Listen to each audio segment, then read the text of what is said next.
Assalamualaikum warahmatullahi wabarakatuh. Saya Nur Farahan Hamid Abdullah, nombor matrik 296-591. Kumpulan kami memilih Majlis Bandaraya Seremban sebagai tajuk tugasan kami. Saya akan mulakan dengan pengenalan Majlis Bandaraya Seremban. Pada 12 November 2008, Kerajaan Negeri telah meneruskan cadangan untuk mencantum Majlis Pembandaran Seremban dan Majlis Pembandaran Nilai sebagai satu entiti dan menaikkan tarafnya kepada Majlis Bandaraya Seremban. Pada 1 Mac 1979, Majlis Pembandaran Seremban telah disusun semula mengikut Akta Kerajaan Tempatan 1976. Ianya telah dinaikkan taraf dan diisytihar sebagai Majlis Pembandaran Seremban oleh Yang Amat Berhormat Datuk Menteri Besar Negeri Sembilan, kekal selaku Yang Dipertua dan dibantu oleh seorang timbalan Yang Dipertua yang menjalankan tugas eksekutif sepenuh masa. Majlis Pembandaran Nilai telah dinaik taraf daripada Majlis Daerah Seremban pada 2 Februari 2022. Moto MBS. Moto MBS ialah Mampan, Bersih dan Sejahtera. Visi MBS, Bandaraya Pintar yang Mampan, Bersih dan Berdaya Maju. Misi MBS, menyediakan perkhidmatan pintar yang efisien, berkualiti dan telus bagi memastikan warga Bandaraya Seremban menikmati kehidupan yang selesa dan sejahtera. Objektif MBS antaranya ialah menaik taraf kualiti hidup warga Bandaraya Seremban dengan penyediaan kemudahan dan tempat riadah yang selesa. Keduanya menyediakan jaringan infrastruktur dan kemudahan awam yang serba lengkap dan efisien di Bandaraya Seremban. Seterusnya, memperkasa pengurusan landscape yang efisien, memudahkan urusan pelabur dan aktiviti perniagaan dengan mematuhi peruntukan undang-undang. Memperkasa pengurusan kewangan yang cekap, berkesan dan beraccountability. Yang seterusnya adalah fungsi MBS. Antaranya ialah menyediakan perkhidmatan kepada semua warga Bandaraya Seremban seperti perkhidmatan pembersihan bandar, menyediakan kawasan rekreasi dan kemudahan infrastruktur, menyediakan dan menyelenggara kemudahan awam infrastruktur untuk warga Bandaraya Seremban seperti penyelenggaraan jalan, longkang, lampu jalan, dewan pusat komiti dan kemudahan sukan. Mengawal selia kelulusan kebenaran merancang, pelan pembinaan bangunan dan penyediaan infrastruktur. Mengawal selia kesihatan awam dan mencegah penyakit-penyakit. Mengawal selia kelulusan lesen perniagaan. Seterusnya adalah logo MBS, di mana ada 5 ciri-ciri yang kita boleh terangkan, iaitu kerawang membawa maksud melambangkan MBS sebuah organisasi yang mengetengahkan dan mempromosi tradisi dan budaya Negeri Sembilan. Perisai melambangkan MBS sebuah organisasi yang berdaya saing demi mempertahankan agama, bangsa dan negara. Warna merah, kuning, hitam iaitu warna rasmi lambang Negeri Sembilan di bawah naungan Yang di-Pertuan Besar Negeri Sembilan. 2 bilah keris melambangkan kekuatan dan keutuhan majlis sebagai satu organisasi pengusaha yang teguh dan komited dengan misi dan visinya. Bendera berjadu halus melambangkan MBS sebuah organisasi yang berdaya maju dan terus membangun dengan pelbagai kejayaan. Profil Datuk Bandar dan Senarai Ahli Majlis.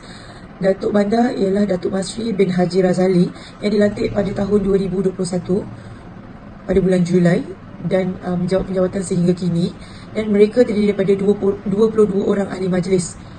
Seterusnya adalah perkhidmatan MBS. Mereka menawarkan pelbagai jenis perkhidmatan, antaranya ialah perkhidmatan wifi, pembinaan bonggol, cukai taksiran, permohonan pindah milik harta, sewaan rumah rakyat, pusat cyber rakyat, pembinaan bil pelbagai. Selain itu, MBS juga turut mengadakan program yang melibatkan komuniti setempat, antaranya adalah kerja penerbangan pokok oleh MBS serta operasi tangkapan anjing liar ataupun yang terbiar di dalam kawasan pentadbiran MBS. Beralih pula kita kepada perniagaan di dalam Majlis Bandaraya Seremban Negeri Sembilan. Seperti mana yang kita tahu, MBS ini sangat menitik beratkan tentang pembangunan di kawasan daerah Seremban. Pembangunan yang mereka rancang adalah penting untuk kemajuan dan kelestarian daerah ini. Seremban juga merupakan ibu negeri bagi Negeri Sembilan, yang mana pada tahun 2045 mereka telah merancang satu projek yang dinamakan Rancangan Tempatan Malaysia Vision Valley 2045, iaitu satu pembangunan yang dirancang untuk kemajuan masyarakat di Negeri Sembilan. Rancangan Malaysia Vision Valley atau MVV ini telah diwartakan pada 15 April 2021 sekaligus membatalkan semua warta rancangan tempatan yang mana sebelum ini seperti Rancangan Tempatan Daerah Seremban 2015, Rancangan Tempatan Daerah Port Dickson 2020 dan lain-lain rancangan. Bukan itu sahaja, MVV ini telah menggabungkan dua daerah, iaitu daerah Port Dickson dan juga daerah Seremban, yang mana masing-masing mempunyai dan menjadi tempat tumpuan orang ramai seluruh negara. Hal ini disebabkan kedudukan wilayah tersebut yang strategik dan berpotensi untuk dibangunkan, dan ianya dihubungkan dengan arena antarabangsa, iaitu melalui lapangan terbang antarabangsa KLIA yang terletak hanya 30 minit perjalanan dari Bandar Seremban. Selain itu juga, ekonomi yang ada di kawasan daerah itu telah menjadikan projek MVV ini akan mendatangkan keuntungan kepada pembangunan kerajaan negeri, yang mana struktur ekonomi MVV ini dibahagikan kepada 3 sektor utama, iaitu sektor pembuatan, perkhidmatan dan pertanian. sektor pembuatan dan perkhidmatan ini telah menyumbang sebanyak 93% daripada KNDK pada tahun 2015. Manakala di peringkat negeri pula, sumbangan sektor pembuatan dan perkhidmatan adalah sebanyak 84% daripada KDNK negeri pada tahun 2015, yang mana MVV telah menyumbang sebanyak 83% daripada pengeluaran KDNK negeri 9. Oleh itu, MVV ini dijangka akan menyumbang lebih 89%, iaitu sebanyak 290 juta dalam jumlah KDNK negeri 9 pada tahun 2045.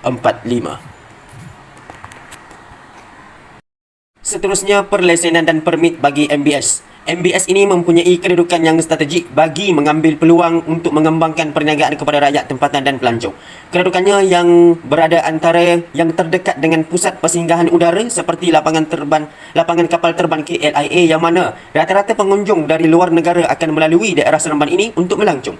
Selain daripada adat dan budaya yang unik, daerah ini juga mempunyai dan menyediakan makanan tradisional yang unik kepada pengunjung-pengunjung yang datang dari jauh.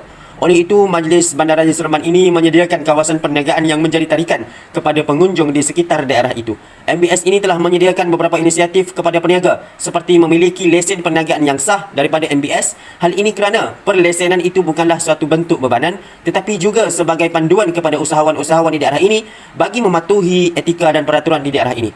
MBS mengeluarkan lesen yang jenis perniagaan dan perindustrian, perniagaan makanan dan minuman, gunting dan menandang rambut, dan jenis perniagaan hotel dan rumah tumpangan. Permohonan hendaklah dibuat dengan melengkapkan lesen perniagaan iklan dan iklan di bawah Akta Kerajaan Tempatan yang telah diisi dengan lengkap dan terang serta mengemukakan dokumen sokongan yang diperlukan. Borang permohonan yang telah siap dan lengkap perlu dihantar kepada Jabatan Pembersihan dan Kesihatan Persekitaran Majlis Daerah Seremban dengan bayaran yang dikenakan sebanyak RM10 bagi zon Seremban. Manakala bagi perniagaan seperti gerai jualan makanan dan minuman, penjaja bergerak, medan selera dan peniaga pasar malam, bayaran proses lesen yang dikenakan adalah sebanyak RM20 sahaja. Di samping itu juga, Majlis Bandaraya Seremban ini tidak mengenepikan sektor pembinaan yang merupakan salah satu bentuk sektor yang membantu pembangunan ekonomi di daerah Seremban ini. MBS juga mempunyai lesen bagi permohonan permit kerja kecil pelbagai seperti permit kerja kecil PKK, permit dinding sesekat PDS, permit awning PAK dan permit awning diaman PA. Permohonan untuk mendapatkan permit ini hendaklah dikemukakan sendiri tanpa perlu mendapatkan khidmat perunding. Kemudian, iklan tender dan sebut harga. MBS juga turut menyediakan periklanan tender dan sebut harga bagi peralatan pejabat, kemudahan infrastruktur, penyediaan pendawaian elektrik, pembinaan dan sebagainya. MBS akan melalui 3 proses utama sebelum keputusan yang dibuat oleh panel. Yang pertama, MBS akan membuat periklanan tender secara terbuka. Maksudnya, sesiapa sahaja yang mempunyai lesen dan mematuhi syarat adalah layak untuk menjadi calon kontraktor.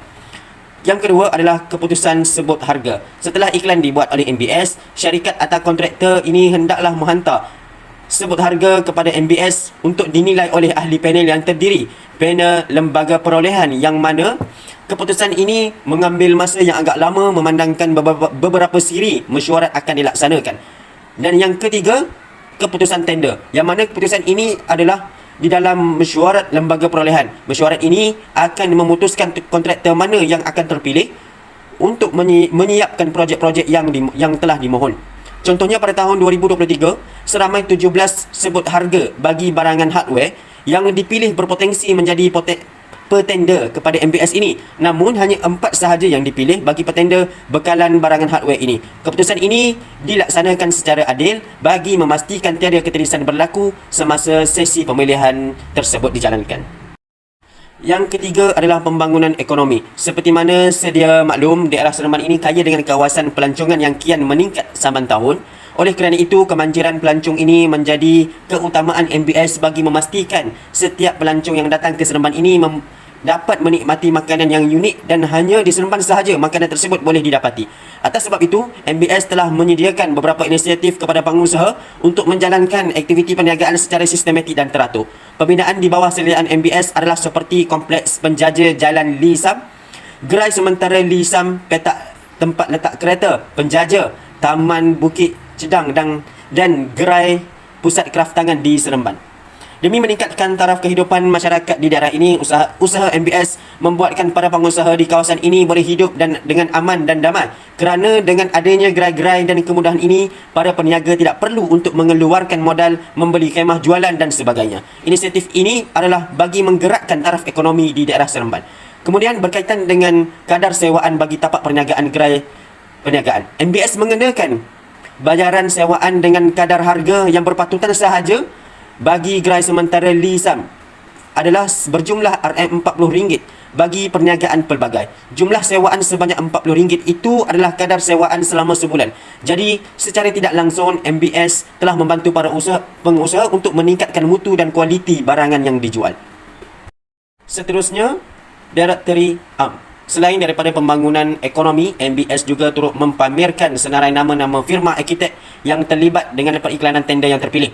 Firma yang terpilih akan dipamerkan di dalam portal rasmi MBS, nama dan juga alamat serta nombor telefon.